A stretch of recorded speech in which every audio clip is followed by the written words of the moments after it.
Ey kahramanlık padişahı vətənim, səndən ötürü can verməyə cümlə hazırıq.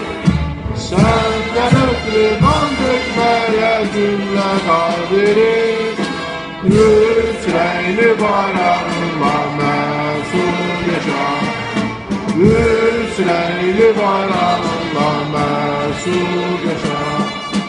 Millərlə can qurban oldu, sinən hərbə meydan oldu. Biz qulundan keçən əsgərlərə bir qəhrəman oldu.